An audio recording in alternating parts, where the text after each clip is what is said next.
Okie dokie.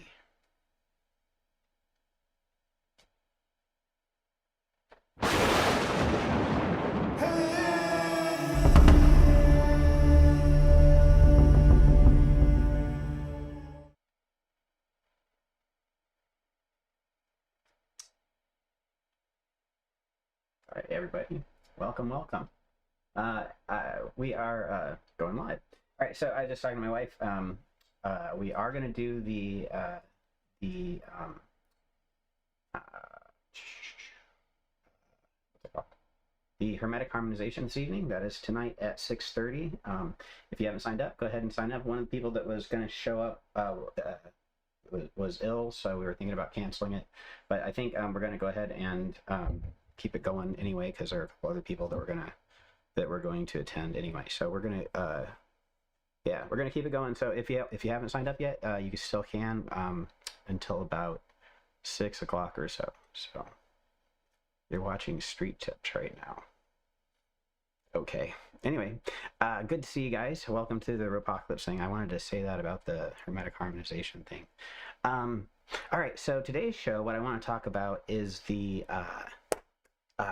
upcoming. All right, so Saturn went into Aries earlier this week, a couple days ago. Not exactly sure when. I wasn't really paying attention, but Nicole told me about it, and I totally forgot about it. But the change in things is almost immediately apparent. Like one of the things that was supposed to happen is as this shifted, was people were supposed to start waking up from the cult-like behavior they've exhibited when it comes to things like MAGA and various other ideologies over the last few years, but people are going to be like waking up from it. And one of the things that happened right at that time was the full release of the Epstein files. If you aren't paying attention, they have been released in full, I think, in Europe so far.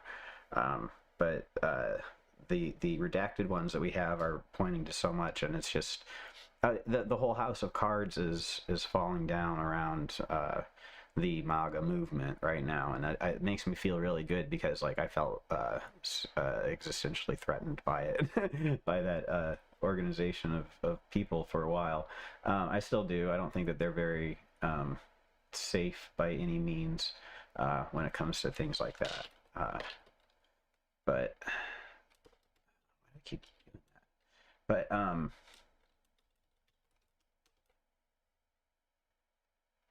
oh man, hang on a sec. All right. Anyway, there we go. Is that working? Looks like it is. Okay, cool. Yeah. So when Saturn moved over into Aries, all of a sudden, like the big powerful autocracy lost its major support and its major funding in the heavens, right? The heavens was providing a great deal of support for it, but right now Saturn is in detriment in Aries. It's not a really great place for Saturn. What's happening alchemically, that's what I want to talk about today, is how we can tap into this for the alchemical transformation of the self that we are working on as part of the great work, which I know you all are, because it is what we are all doing. That's why you would show up here and listen to what I have to say. All right, so this is the planetary chart of the eclipse next week. So yeah, so you can see here that Saturn, where is it? Saturn is over here in Aries at 23 minutes so far. This is next Tuesday at about 4:15 a.m. Pacific, which is when the eclipse is at its strongest. But this is what's going on in our favor, as it were. If you're into freedom, liberty, and the pursuit of justice upon the face of the earth, if you're into the whole thing that the headless right talks about, if you hate that injustice is done on the face of the earth, that evil is done in this world, if that bothers you, Saturn is going into Aries now, and Saturn is the greater malefic.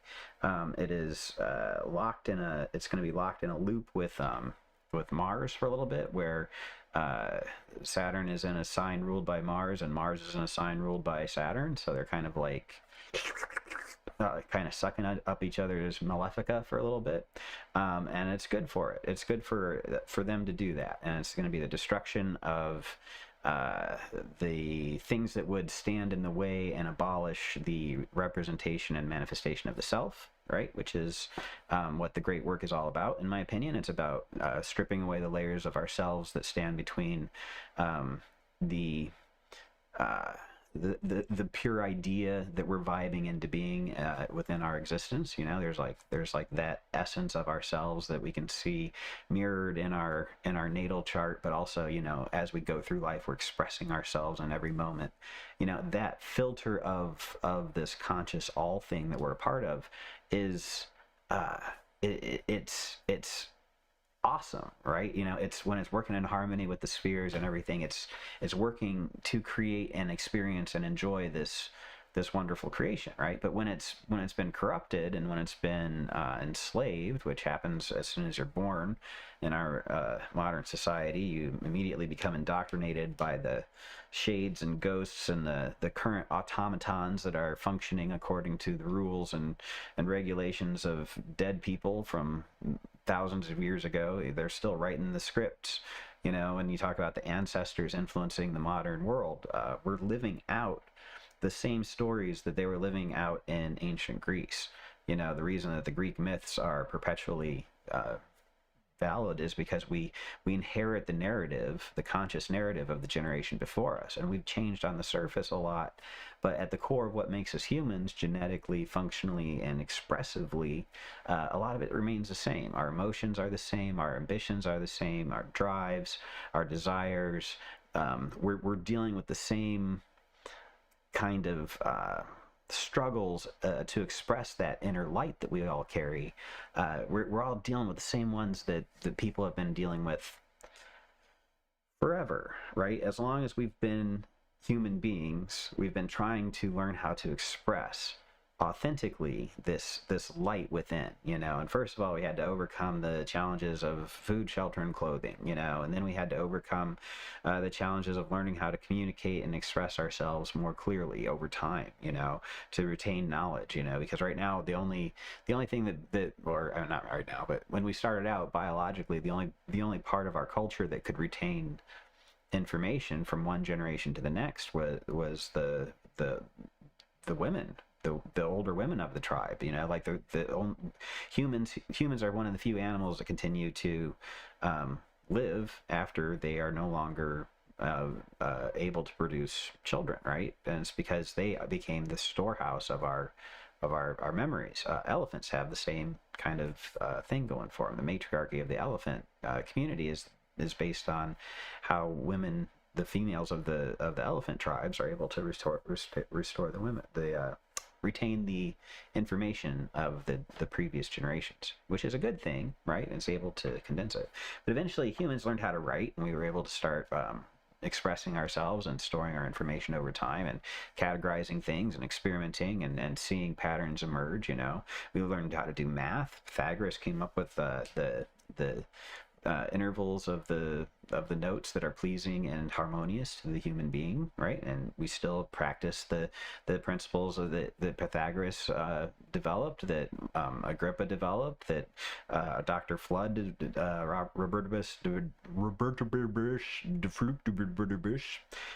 created to talk about the way the different spheres have different notes that resonate, you know.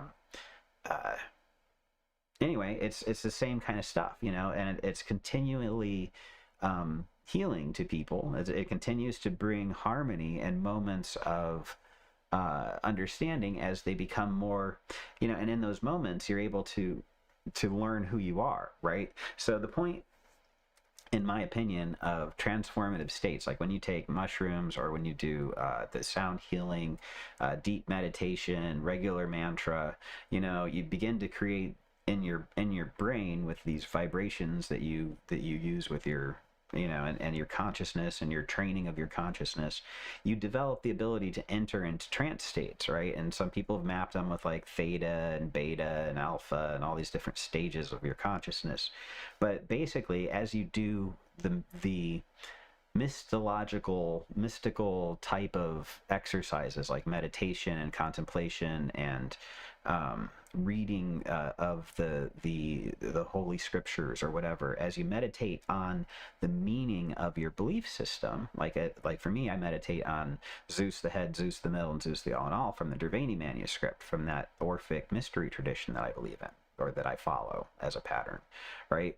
It teaches that Zeus is everything, and then he's the source of everything, and then there's a middle layer of consciousnesses that evolve out of him, that grow out of his lovely shoulders, right? Along with, and also the springs, the lovely springs and the trees on the mountains, right? There's this whole hymn to him that talks about that in this mystery tradition, and it's really beautiful, but it also expresses my understanding of what, you find in Neoplatonism, that there's a noetic mind, and then there's a bunch of spirits in the invisible world, and some of those spirits have bodies like you and me, and then the material world itself is also animistic and animated. It's got its own spirits as well, right? And that understanding of things that you find in the Corpus Hermeticum, that you find in Neoplatonism, and you find in pre-Socratic beliefs like this Orphic mystery tradition thing that I'm into, the teachings of Anaximenes, Xanaximenes, the old Greek prophet. You know him. I have his name here in my notes somewhere, but it's pretty far down. It's before that. I have so many notes on this stuff. But all right, let me just find it real quick. Anaximenes, non-K Eros.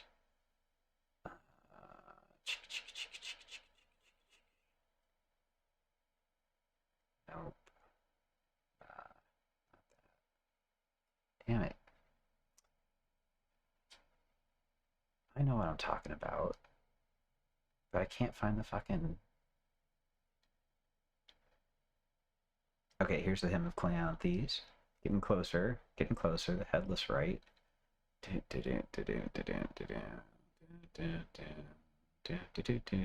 Anyway, back in the day, anyway, the point is, before I get completely lost in the details, Robertibus Fluctibus. Robert Flood is hard to say. Robert Flood is who I was trying to say earlier. But Anaximenes, I think, what was his name? Anaximenes. Anemones. Anyway, he taught that we're all part of the one thing, right? And that everything that is light or air. He taught that it was rarefied air, and that fire was the highest form of rarefied air. But this holy divine fire permeated everything and manifested as everything that we experience. Now we believe in a quantum field that has all these particles, and some people believe in the string theory, and it vibrates, and it's all this stuff that explains sort of the same kind of thing that he was hinting at with this fire that permeated everything, and out of the fire, out of that energy or that source, arose everything else, right? Through the guidance of what we call Zeus, but Zeus is just a name for it that wraps it up and it puts it into a model that we can use to interact with it and experience our life in a way that's meaningful and harmonic with the forces of materialization, right? But anyway, so the point of the great work is to return to this awareness of yourself as a manifestation of this all thing that's participating in everything, that is enjoying your life, that's having a good time with whatever it is you're doing, that is participating in creation, because it turns out that when you're creating things, you're a lot happier than when you're not. And a lot of the things that we learned about what's supposed to make us happy in life, it's all bullshit, right? And it's all designed to make us support these billionaires and this consumer product. None of this is new. Everybody knows. Deep in your heart, you know that you don't give a shit about what the latest toys are.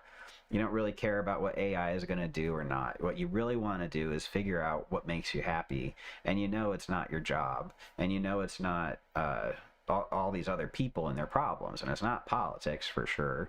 None of that stuff brings you a sense of satisfaction. In fact, all those things take away from it and end up stealing your time that you have here on Earth, right? And it kind of isn't fair because it's kind of bullshit, right?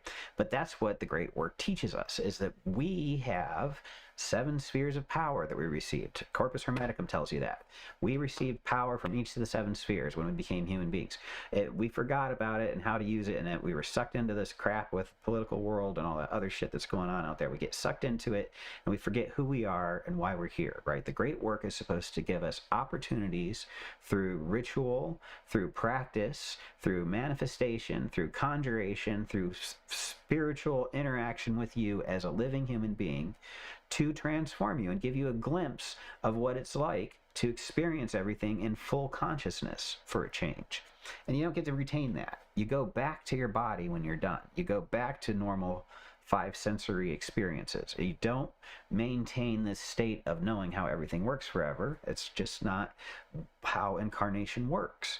We have a personality. We have an id, an ego, all that shit. You know, we have a self, a filter through which we express the light inside of us, and we enjoy and participate with the light coming at us from everybody else, right? That's just how it is, and that's our life. That's our gift, is getting to express the light this way, right?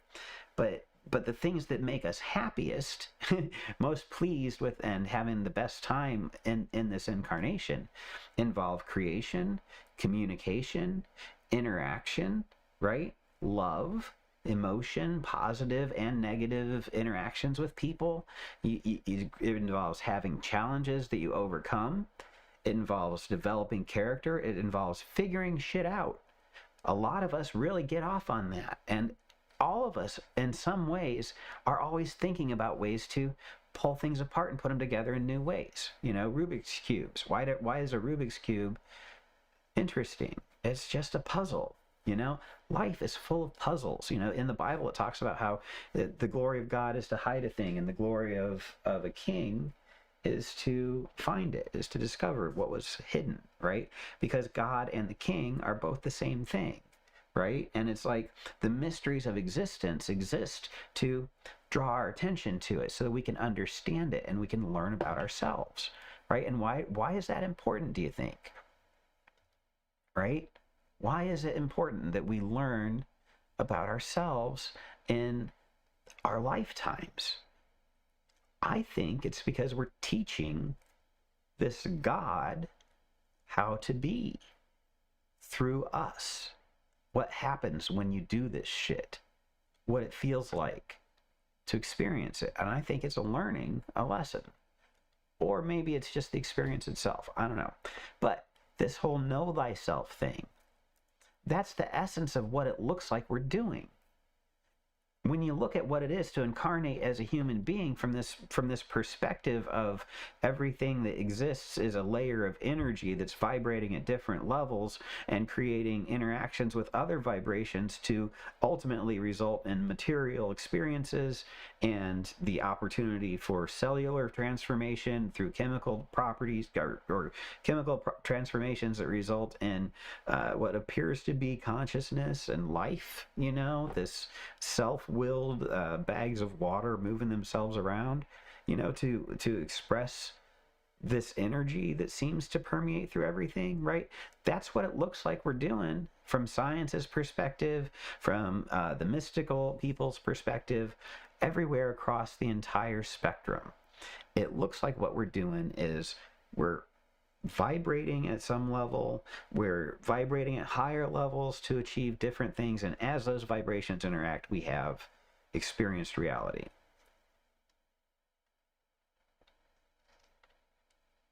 And furthermore, we're born curious. We want to see what happens when we try things. We want to see what it's about. We want to watch and look at it. We want to play with it. We want to build our own. You know, different people go down different paths for that. But you find your experiences that you enjoy and you pursue those, and you find that you're really good at creating experiences similar to those.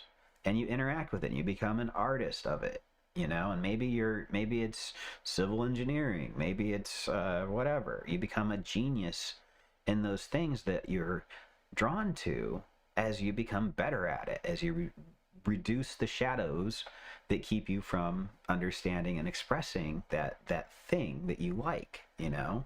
That's what finding a hobby is about. You figure out how to do something, and then you get good at it. You know, like I'm working on lathing. It's great. I love doing it. You know, I'm going to be better at it. It's fun, you know?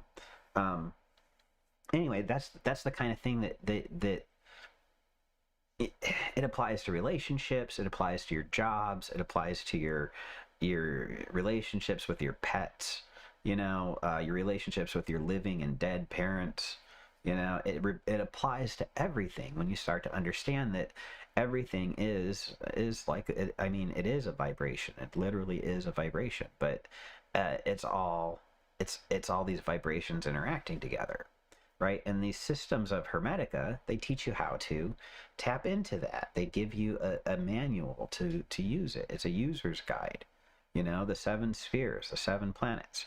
You know, that it's about transforming your understanding of this experienced world through these ritualized condensations of the powers and the qualities that come together to form all of our experiences.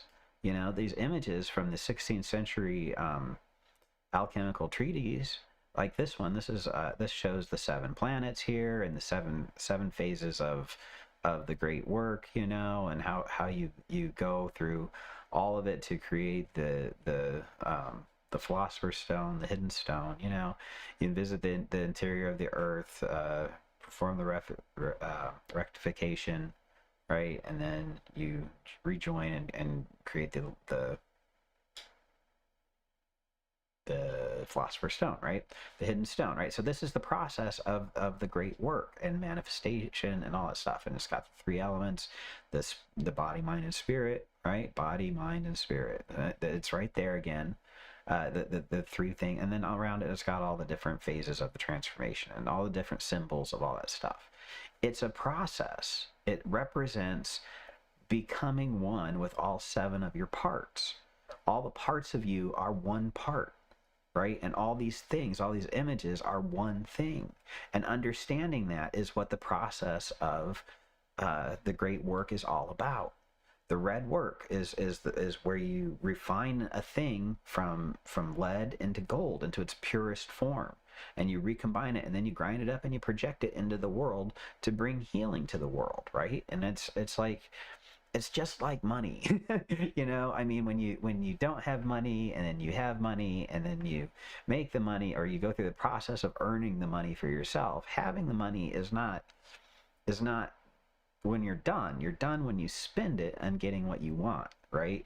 So that's what that whole thing is with the great work. You know, you're starting with nothing, or with a pile of darkness, of garbage, and then you're taking it through a process of transformation. You're doing the work, and then when you're done, you have the philosopher's stone, right? And then you grind it up and you heal the world. That's when you're done, right? So there's a 5th stage to it that a lot of people forget. But the thing is that's where you start creating things, right? That's where you start using your 7 powers, your 7 spheres, to create your experiences. And it's not one sphere. The reason we work them one at a time is not because everything is of Saturn, or everything has all 7 powers in it. You know, that's why when we do this hermetic harmonization, we conjure all 7 spheres, because all of us are all 7 powers all the time in specific proportions. Our natal charts give us a map of where those powers were at the time of our birth, so that we understand sort of how that imprinted on us, and how to find our happiness, and how to figure out what our challenges are going to be, and how we're going to be most fulfilled in life, right? That's what those things are for. I don't know how to do it myself. You know, it's a matter of experiment. It's a matter of finding it out. It's a mystery that's fun to solve. Is what makes me happy? What's going to make me happy today? You know, that's the thing, is you never know, you know, and I guess I spent a lot of my life getting sucked into things where I was not happy. And I thought I was doing it for good reasons. I thought that I would feel happy if I suffered, Like eventually I would suffer long enough, and then I would get a reward for it, right? Just like work, you know, when you work, you get a paycheck, and then you get to spend it on something that makes you happy. So your time that you spent working was worth it because you actually got to buy something that makes you happy. That's how it's supposed to work. Right now, we're working so much that and getting so little that we never get a chance to spend it on anything because they rigged the system so that all of our money has to go back to them, right? So that basically we're slaves. The great work frees us from the idea that we have to be slaves. We don't have to live that way. We can manifest things through our magic. We can make opportunities materialize for us. We can create different experiences when we understand how the 7 spheres work together to manifest our desires, right?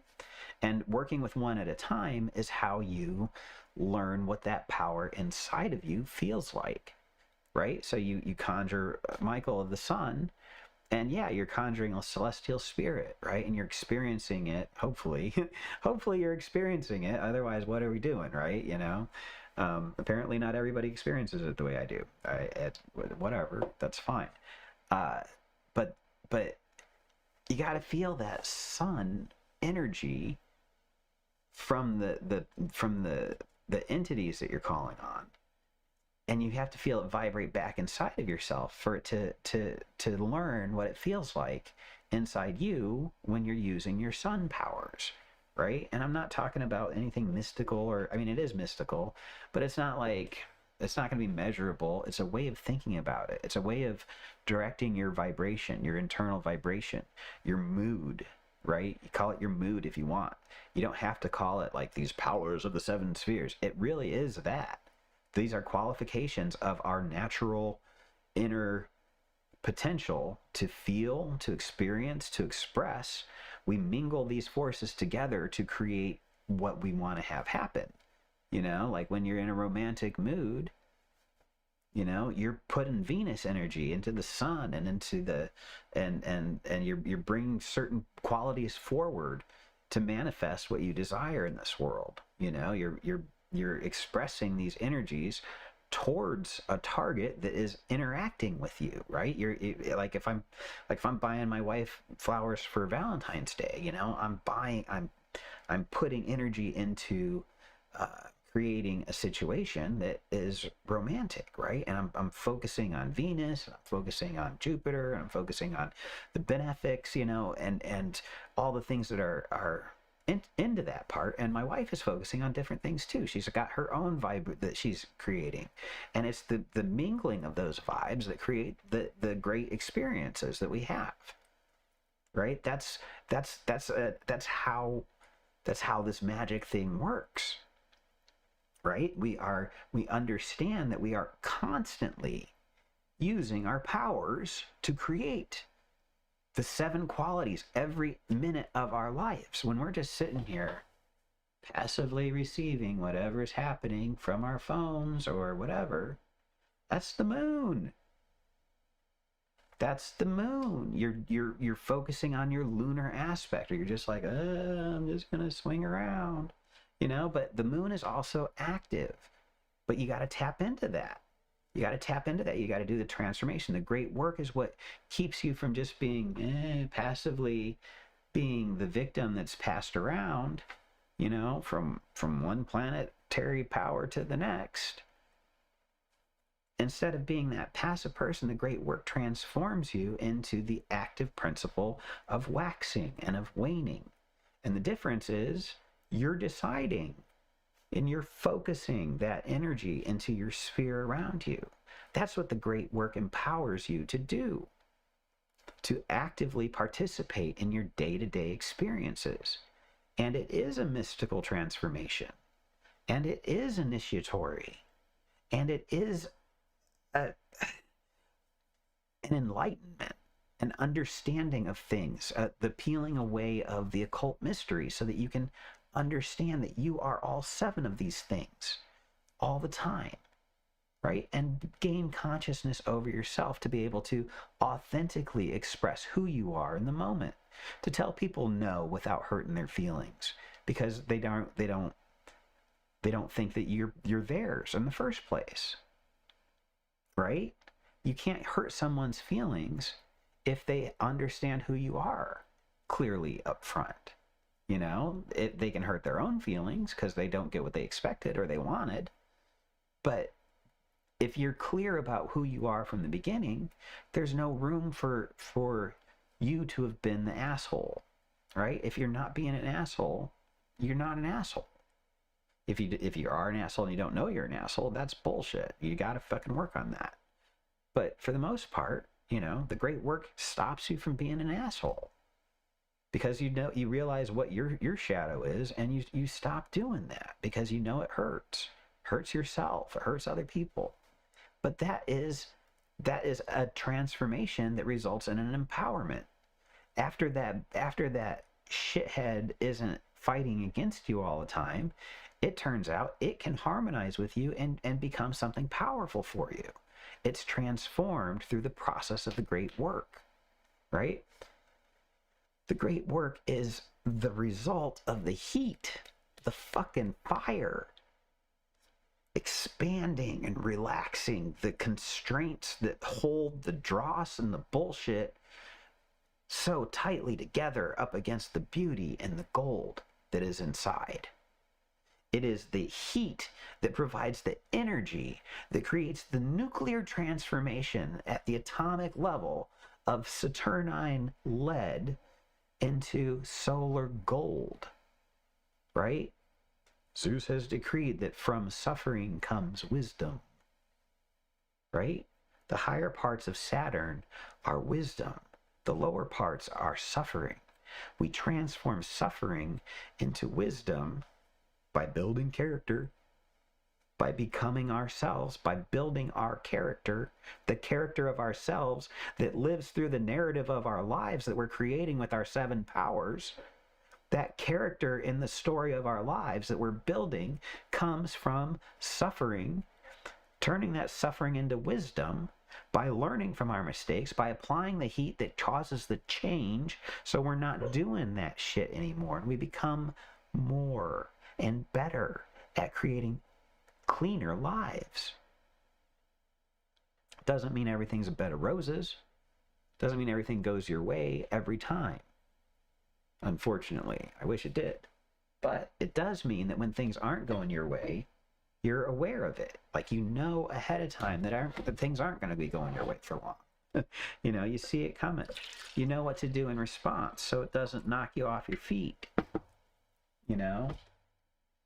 It doesn't have to be terrible every time. Anyway, regular working with the planets, that's what causes the awareness and the shift in your understanding of what you're doing. It really does. And it doesn't make you a perfect person, but it gives you the tools to get out of bad situations. So like, if I find myself in the midst of being frustrated in traffic, happens every fucking time I drive, pretty much. There's a point where I can go down the road of yelling at the steering wheel, because the steering wheel is the only one that gives a shit in that moment, or actively pursuing another way out of that situation, either by slowing down and taking another route, or speeding up and going around, or finding a way to get past this person who is an obvious dumb fuck, right?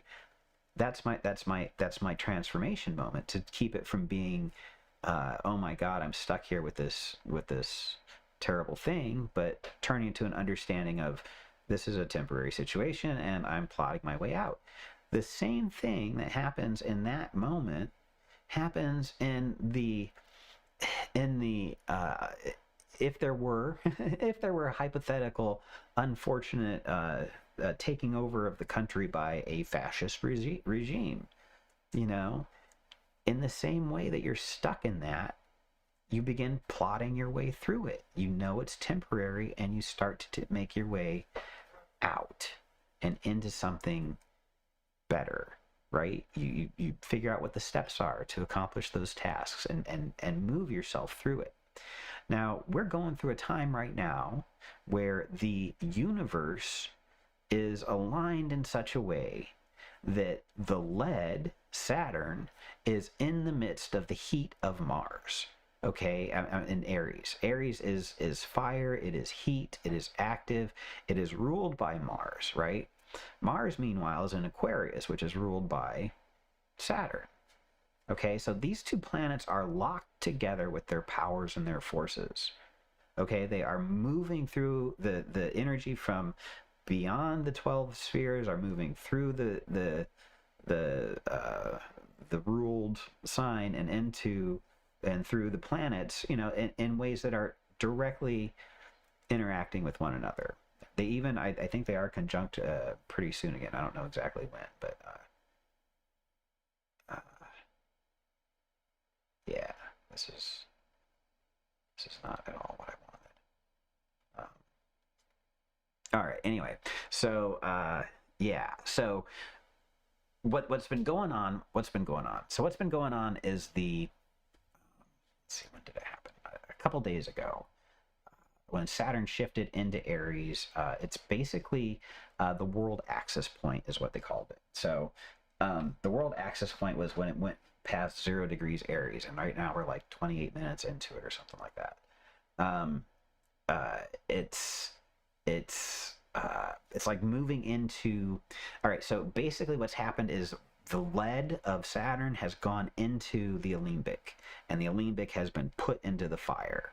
All right, we're going to start to see all of the things that Saturn represents, all the greater malefica, is starting to be melted down. All right, the energies of Mars and the energies of Saturn are mingling together, and we can tap into that through our rituals and our magic to utilize that power and that melt to get rid of any obstacles that we have in our lives.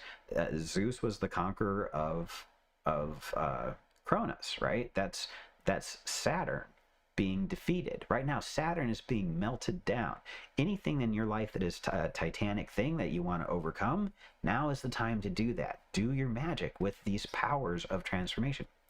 Speaking of which, I happen to have I have the Hecaton Kyries talismans. It's based on this principle. That's why I wanted to release these now, is because it's about overcoming titanic forces, right? This is about the power to put down through our understanding and our wisdom that we gained through the last few years and all the initiations we've been doing. Put that energy to work on using this power to transform our lives, to overcome these huge problems, these huge obstacles that have been weighing us down. All right, and I want to see it happen societally. I want to see the oligarchy put on its toes. You know, I don't expect it to be eaten the way they deserve, but you know, transformation is highly overdue. I want to see the autocratic leadership around the world, in every country where there's an autocrat. I want to see them topple and fall on their fucking faces. You know, but this is the age of Aries. Aries is the glorification of the self, the individual, right? We've also got the dawning of the age of Aquarius, right? That's going on. This whole individual expression and the creative impulse. This whole thing is geared for us to individually take care of ourselves and one another, and not need the nanny state, not need the angry father, the belligerent asshole king. You know, we don't need that shit anymore. We have the internet.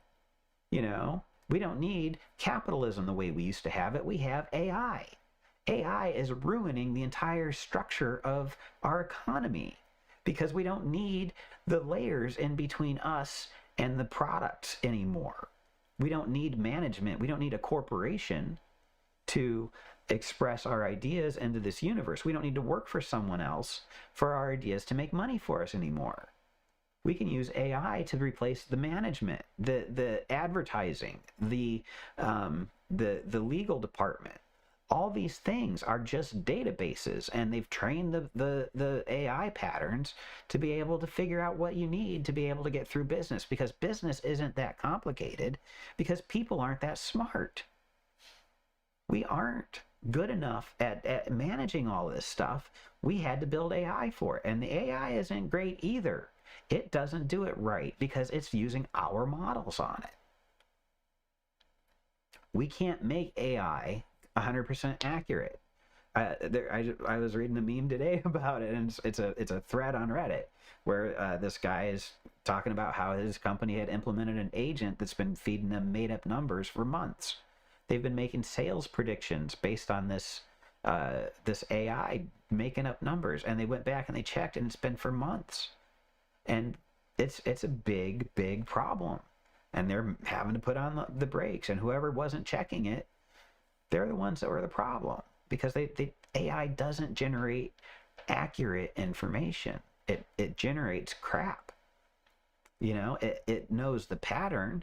It can put you in touch with the right parts of the information, but you have to know the information. You still have to learn and use your brain.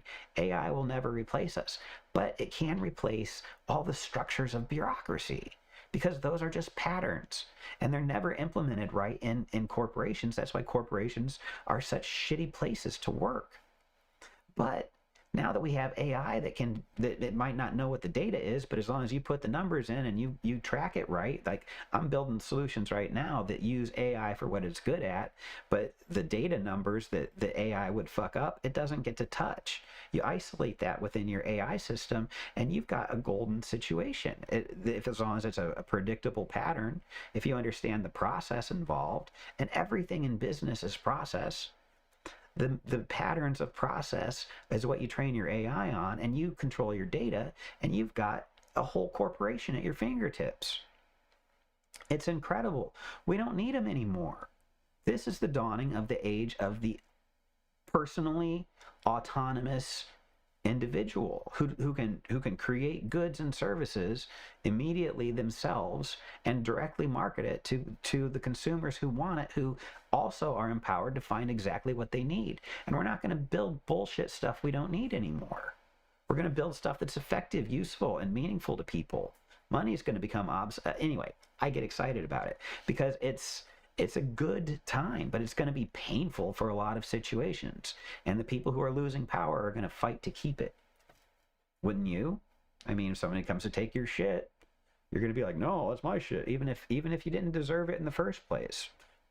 You know, just because somebody gave you a gift, a really nice gift, you know, somebody comes and takes it from you, it was a gift. You know? But anyway, point is, everything's going to change. And it sucks. It sucks to go through change sometimes. But as magicians, we can use this power for ourselves and for the people that we love and for everybody else. We can use the power to not necessarily make a profit through all of this, but to find a way to find that path towards good times again. You know, and maybe it's not a great time to be alive. Or maybe you don't get to be surfing on the shorelines of a beautiful Caribbean beach, because I mean, people who hang out on Caribbean beach islands are kind of fucking creepy. They've ruined the whole fucking idea for everybody. You know, you go to Hawaii now, and you have to like watch out for Zuckerberg's bunkers. You know, it's not like it used to be. So you don't get to have that kind of fun. So what kind of fun do you get to have? You get to have the fun that comes from getting rid of that shit and making a better world for everybody else. You know, that's where you find your pleasure. You always find something to be happy about. Even if you don't get to have the kind of happiness you had before, you find a different way to be happy. You find a different way to be enjoying yourself. And you do that by being authentic, by having what is good time for you in relationship to everything that's going on around us. Right? We have an understanding of what's going on astrologically. We can tap into it. And this Tuesday is the eclipse. So this Tuesday at like 4 o'clock in the morning Pacific, there's going to be an eclipse. It's only going over Antarctica and some other places, but it's going to be impacting us globally. It's every year we get an eclipse. This eclipse is going to be the striking point for this heat from Aries to really start consuming Saturn. So if you have anything that's huge and malevolent in your life, throw it in the fire. Make a sigil for it, and engrave it in lead if you can. You can get lead weights at the store, at Walmart, you know, in the fishing section. You can get lead. You can pound it out with a hammer, and you can scratch it in it with a knife as a sigil of what you want to destroy right now. And you can get rid of that shit. It's toxic, so you know, I'm not going to tell you to burn it or throw it in the rivers, because that would be a bad idea. Don't do that. But you know, I mean, anyway, it's a good time to get rid of Malefica. So, but you gotta be active about it. All right. So conjure your spirits. All right. Conjure your spirits and do the work, because the work is hard and it's hot, right? They're going to put the heat underneath you. But what you get out of it is you get this big fucking salamander fire spirit, right? So this is what we're going into right now. This is the salamander in the fire that is the heat source within the heat source. It's the elemental energy of flame that is exposed through the physical materialization of heat. Right, this is the spiritual fire that's coming through right now, and it's all going to kick off on Tuesday. Tuesday is the big striking point. Let's see. So, let's see. Massive power surge to Saturn Neptune. Oh, there's a Saturn Neptune conjunction at the start of Aries as well, right? So that's going on as well. And this eclipse is sort of like a big power surge that kicks off that particular transformation. It's a moment of void. It's a moment of reset. It's a good time to get rid of everything at once and start over again. So do your magic for that. Conjure the spirits, and what I mean by that is do a conjuration of fucking where is it? Cassiel, the Archangel of Saturn. Read the Orphic Hymn to Saturn. Call on Cassiel, the Archangel of Saturn, and it's not going through all the fucking pictures. God damn it! Oh, because I'm in the wrong one. Ha. All right. So Saturn and Samael, right? So Samael is Mars. If you want to work with these powers right now, you're going to want to work with Mars and Saturn. I'm only going to be working with Saturn because I don't really understand how to work with Mars very well. I'm still working on not losing my temper when it bothers me. But also I'm working with the 4 spirits of the Pinnacles of Solomon. So for Saturn, it's going to be Amaliel, Anakiel, Arakia, and Anazakia, right? And I'm going to be conjuring those spirits, and I'm also going to be conjuring the spirits of the sun, right? Because the sun is heat. But I'm going to be conjuring. I'm going to be at least mentioning the spirits of Mars in passing, But we want to put these spirits together and really focus them on that heat and that transformation, right? So the Aries heat needs to be focused on this to really start to break up all these negative things in our lives and start releasing the purities that we're going to need to coagulate into the gold that's going to come next, right? So that's where the solar stuff comes in. It's transformation into gold, right? So we're moving from lead into gold for ourselves. So you're going to want to do the so lead was Cassiel, and Raphael for Raphael, this is Raphael. I'm sorry, no, Michael, god damn it. Sorry, Raphael is the sun in some systems. Michael, the Archangel of the Sun, is who you want to work with as the intelligence of the sun to transform the lead into gold. So you're basically, okay, so you're going to do the Orphic Hymn to Saturn, the Orphic Hymn to the sun. You're going to do a conjuration of Cassiel and Michael and the spirits of the pinnacles of Saturn, and you move them you work with them together, and once you've gone through the conjuration, you tell them what you want to have happen. You bring up your sigil of the great big negative Titanic Saturnine greater malefic forces in your life, and you say, I want this transformed into this, and you have another representation of the gold in your life, the prosperity, the joy, the happiness, the fulfillment, and if you don't have symbols for that, you just say that out loud. Transform all the malefic energy in my life into prosperity, into gold, into honor, into riches, into dignity, right? Create in me the power of the sun, that I understand how to manifest it through all 7, along with all other 7 spheres, right? Because they're all within us all the time. Anyway, but this is how we use our magic to actually transform things and make them better. Okay, it's 5:08. I gotta stop. Hermetic harmonization is in about an hour and a half. If you're in the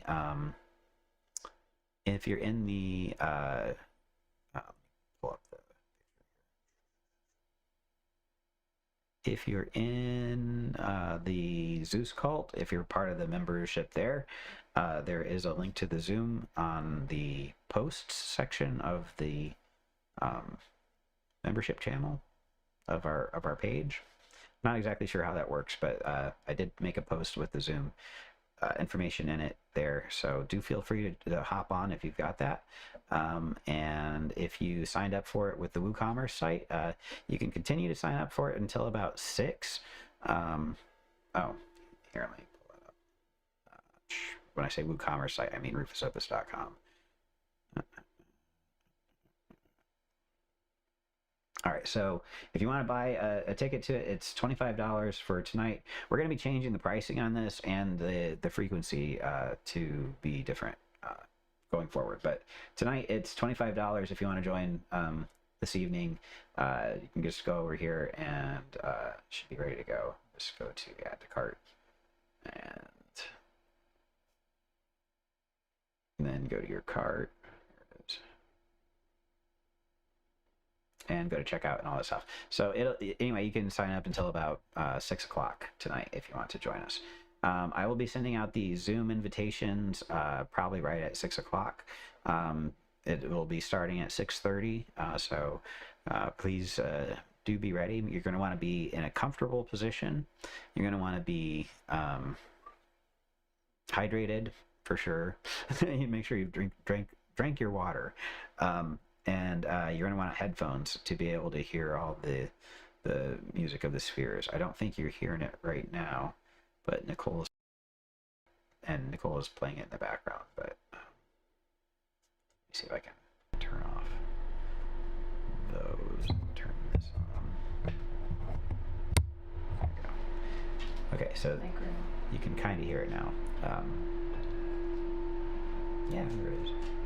All right, so anyway, you'll be able to hear it a lot better during the event tonight. So, oh, and I'm also going to be, of course, conjuring the 7 spheres, the 7 planetary gods, and the 7 archangels, and the 28 spirits of the planets. We'll be doing the planetary charity to help balance out our forces and align them with the rest of the universe. So do feel free to join us for that. I'll feel free. It's not free. It's $25, but go ahead and sign up for that if you want, and we will see you there tonight. Also, in other news, my site, if you've been here before, you probably know how terribly, terribly slow it was. But I've actually just moved it over to my server and didn't know how to do any of that stuff, but I figured it out. And anyway, there's going to be some changes and new features on my site soon. Hopefully I'm going to be able to provide a Goetia app and a bunch of stuff that I've been planning for years. I finally found a way to materialize them in a much faster way. But because I'm going to be doing things differently going forward, I will be revamping the whole Zeus cult approach to things and figuring out what I want to do with all that stuff for sure. But I'm going to keep all the YouTube membership stuff going the way it is with the monthly